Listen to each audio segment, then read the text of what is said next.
ایک خاتون مجھے ملنے آئیں، ملانے والے نے مجھ سے کہا کہ اس کا خاوند کھربوں پتی، ارب پتی نہیں، کھرب پتی آدمی ہے، کھرب پتی۔ کھرب پتی پاکستان میں 2 4 10 آدمی ہیں۔ اس خاتون نے آ کر میرے سامنے بولنے سے پہلے ہی رونا شروع کر دیا، ورنہ پہلے کوئی عورت یا مرد آ کے دکھڑا سناتا ہے پھر روتا ہے، وہ روئی پہلے اور بعد میں۔ وہ کہنے لگی مولانا صاحب مجھے لوگ بڑا خوش قسمت سمجھتے ہیں کہ میں بہت بڑے مالدار کی بیگم ہوں، لیکن میں لعنت بھیجتی ہوں اس کی دولت پر کہ اس کا رویہ ہی میرے ساتھ اچھا نہیں، تو میں ہیرے کے سیٹ کیا کروں، میں سونے چاندی کے سیٹ کیا کروں، میں یہ کروڑوں روپے کی گاڑی کو کیا کروں جب میرے خاوند کا رویہ ہی میرے ساتھ انسانوں والا نہیں ہے اور اس کے اخلاق اچھے نہیں ہیں۔ میں آگ لگا دوں اس ساری دھن دولت کو، مجھے محبت چاہیے، اخلاق چاہیے، وہ کوئی نہیں اس کے پاس۔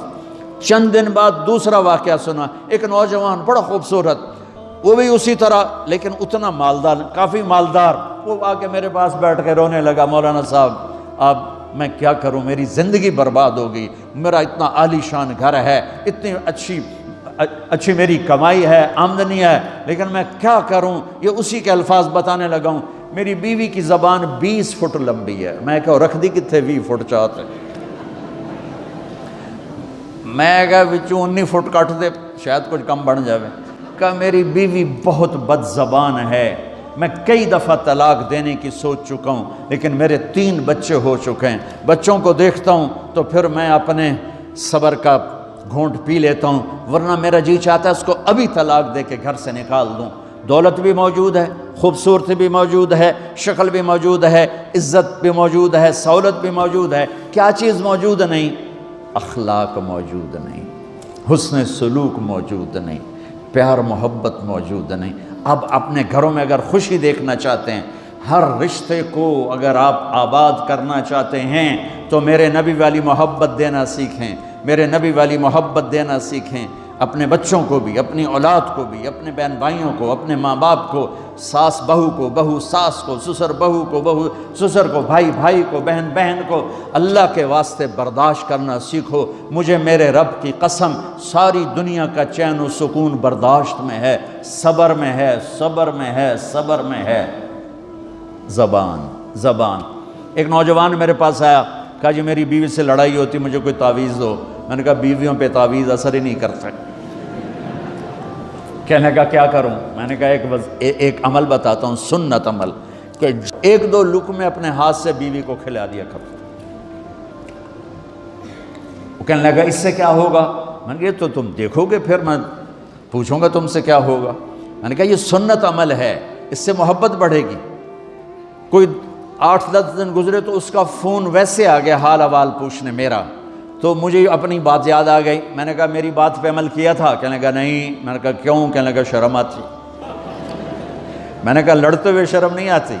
کبھی کوئی کمزور سے بھی لڑتا، عورت تو بیچاری کمزور ہے۔ چلو یہاں کی عورتیں طاقتور ہیں، سنا ہے کہ بڑی شیرنیاں ہیں اور ان کے خامد سارے بکری یہ شیر ہیں، الٹا ہی کام ہے، یہاں عورتیں شیر ہیں، خامد بکریاں ہیں۔ چلو بھائی تم مہربانی کر کے اپنے خامدوں کو عزت دو، اور ان سے کہتا ہوں اپنی بیویوں کو عزت دو، محبت سے رہو۔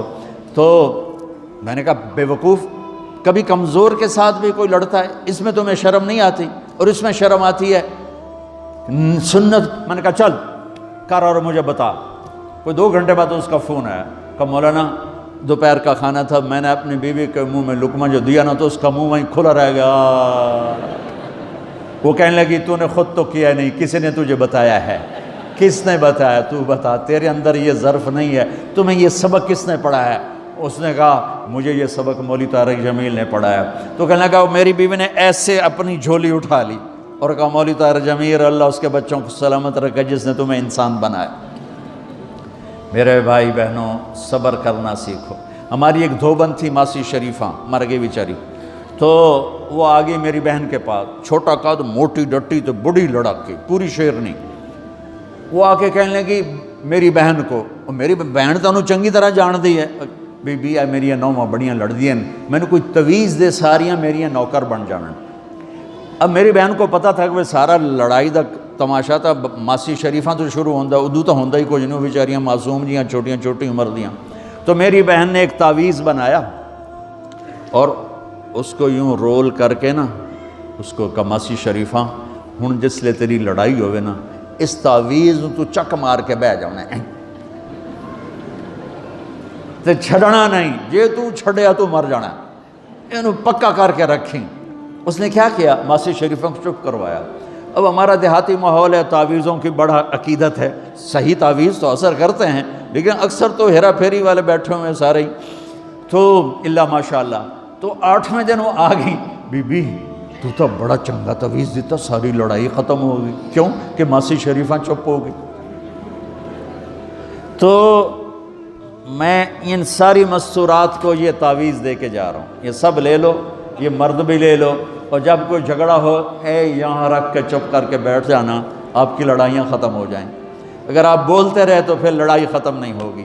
میرے نبی کی زندگی سیکھو، معاف کرنا سیکھو، محبت دینا سیکھو، ایسا نہ ہو کہ دو آپس میں بولتے نہ ہوں، ایسی بد اخلاقی سے بچو۔ اور آخری بات یہ ہے، آپ اس ملک میں رہتے ہیں، اب یہ آپ کا ملک ہے، اگر آپ کے پاسپورٹ ہیں تو یہ آپ کا ملک ہے، اس کے قانون کو عزت دو، اس کے قانون کو احترام دو۔ یہاں کی گورنمنٹ کے ساتھ مجھے پتہ چلا ہے کہ بہت سے لوگ ہیں فرضی بیمار بن کے وظیفے لے رہے ہیں، یہ حرام ہے، یہ دھوکہ ہے، یہ فراڈ ہے۔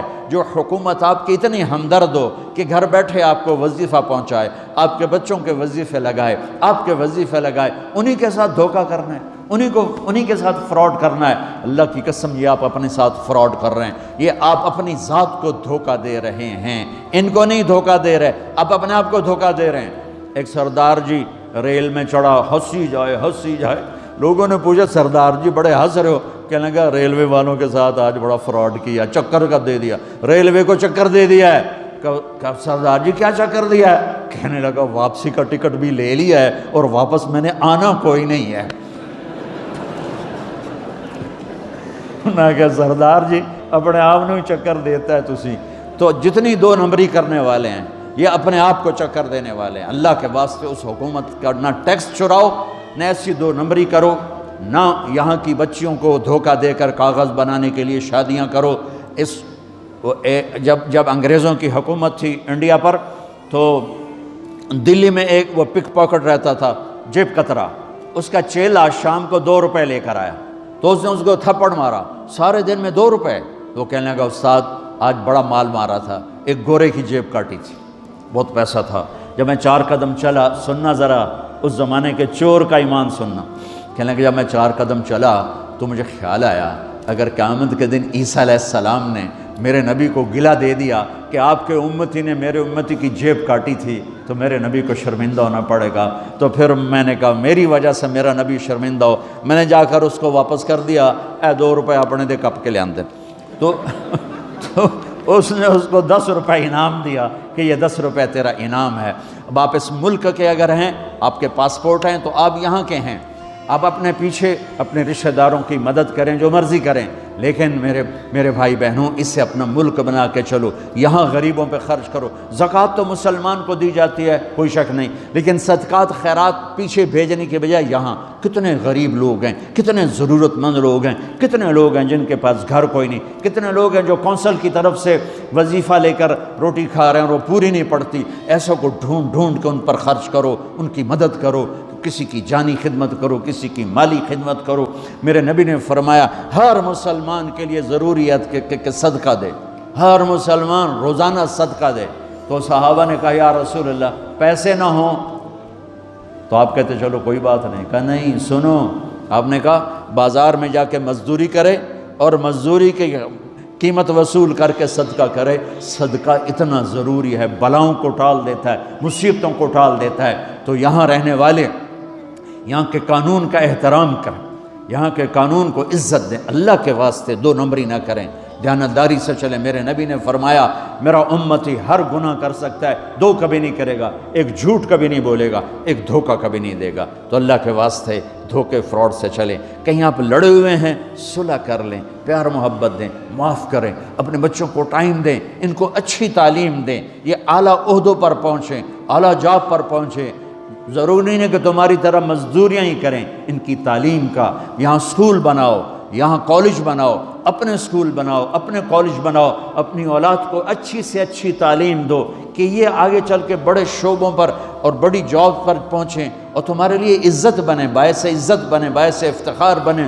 آپس کی پیچھے لڑائی چل رہی، اس نے 1 کنال کا گھر بنایا، میں نے 2 کنال کا بنایا، اور میں ایک جگہ گیا پہاڑ میرپور گیا، میرپور بڑے بڑے گھر شہر میں انٹر ہونے سے پہلے بڑے بڑے گھر، میں نے کہا یہ اور لگیں جیسے خالی، میں نے کہا یہ کیا ہے؟ میں پہلی دفعہ میرپور کہا یہ انگلینڈیوں کے گھر ہیں، ان کے مقابلے لگے رہتے ہیں، اس نے کنال کا بنا، میں 2 کنال کا بناؤں گا، اس نے 2 کنال کا بنا، میں 4 کنال کا بناؤں گا۔ بناؤ گھر اپنی ضرورت کے بنا لو، جب جانا ہو وہاں، نہ تم جانے والے ہو پیچھے نہ تمہاری اولادیں، ان کو یہاں کی نسوار لگی واپس جائیں گے لوڈ شیڈنگ میں۔ ایک پٹھان بھائی ناراض نہ ہونا، ادھر بہت ہیں پٹھان، تو ایک پٹھان کا خرگوش گم ہو گیا، خرگوش، تو لوگوں نے افسوس کیا خان جی آپ کا خرگوش گم ہو گیا، کہنے لگا خوچا کوئی بات نہیں ہے، ہم نے اس کو نسوار کا عادی بنایا ہوا ہے، جب نشہ ٹوٹے گا ہمارے پاس آئے گا۔ یہ تمہاری نسل اور تم انگلینڈ کی نسوار کھا کھا اب تم پاکستان جاؤ گے، ہندوستان جاؤ گے، بنگلہ دیش جاؤ گے، تم نے یہی رہنا ہے۔ اسے اپنا ملک بنا کے چلو، سنسیئر ہو کے چلو، اس کے قانون کا احترام کر کے چلو۔ یہاں غریبوں پہ صدقہ تو غیر مسلموں کو دو، ان کے دل قریب ہوں، ڈھونڈ ڈھونڈ کے دو، وہ تم سے پیار کریں، وہ تم سے محبت کریں، ان کے ہائے ہائے۔ او میرے نبی تشریف فرما تھے، ایک طوائف گزری، طوائف پروسٹیٹیوٹ، وہ آپ کو دیکھ کے نا آپ کا مذاق اڑانے کے لیے، کیسا نبی ہے، اکیلے بیٹھ کے کھاتا ہے، کسی کو پوچھتا ہی نہیں۔ غیر مسلم کافر طوائف، کتنی برائیاں اکٹھی ہو گئی۔ آپ نے کہا آ جا، وہ آ کے بیٹھ گئی، آپ نے کہا کھا، وہ تو آپ کا مذاق اڑا رہی تھی کہ نہیں ایسا نہیں کھاؤں گی، جو تیرے منہ میں ہے اپنے ہاتھ سے نکال کے مجھے کھلا۔ اس کا خیال تھا یہ مجھے ڈانٹیں گے، کہیں گے اس کو اٹھاؤ، 2 چھتر مارو، اس کو دفع کرو، میں کہوں گی دیکھو تمہارا نبی کیسا ہے، اتنا بد اخلاق۔ تو انہوں نے کہا نہیں نہیں نہیں، جو تیرے منہ میں ہے وہ نکال اور اپنے ہاتھوں سے میرے منہ میں ڈال۔ میرے نبی نے کہا یہ لو، آپ نے لقمہ منہ سے نکالا اور اس کے منہ میں ڈالا۔ اب پنجابی کی مثال ہے، کبے نو لت لگی اور سدھا ہو گیا۔ میرے نبی کے منہ کا لعاب جب اس طوائف کے منہ میں گیا، وہ ساتھ ہی کلمہ پڑھ گئی، ایمان لے آئی اور مدینے کی شریف ترین عورت بن گئی۔ میرے نبی تو اس طرح اخلاق والے تھے۔ یہاں تو نوکر سسٹم نہیں، میں پاکستان میں بھی روتا رہتا ہوں کہ نوکروں کے برتن الگ ہیں اور مالکوں کے برتن الگ ہیں، عورتوں کی نوکروں کی پلیٹ الگ ہے اور مالکوں کی پلیٹ الگ ہے۔ میرے نبی نے طائف کے کافر آئے، روزانہ ان کے ساتھ بیٹھ کے رات کو کھانا کھاتے تھے، ان کا جھوٹا کھاتے تھے۔ یہ اخلاق تھے جس نے انہیں کلمے میں داخل کر دیا۔ نجران کے جوڑ نظر آئے گا، اور میرے رب کی سنو، ان استقالنی عقلت لا، تو توبہ توڑ کے لے آئے 1 دفعہ یا 1000 دفعہ، ایسا جوڑوں گا کہ جوڑ نظر ہی نہیں آئے گا، بے جوڑ کر دوں۔ اور یہ تیرے کرامن کاتبین کو بھی نہیں پتہ چلے گا کہ یہ توبہ ٹوٹی ہوئی ہے اور ٹوٹ کے جڑی ہے یا ٹوٹی نہیں۔ اللہ ایسی توبہ ہماری قبول کرے گا۔ جب ہو توبہ کرو، جب ہو توبہ کرو۔ تو نیت کرتے ہو توبہ کی؟ اگر ہم نے سچے دل سے کر لی تو اللہ کی قسم یہیں بیٹھے بیٹھے ہم سب ایسے ہو جائیں گے جیسے ماں کے پیٹ سے نکلے ہوں۔ اور پھر اگر ٹوٹ جاتی ہے، وہاں جا کے ٹوٹ جاتی، پھر کہنا یا اللہ میری توبہ۔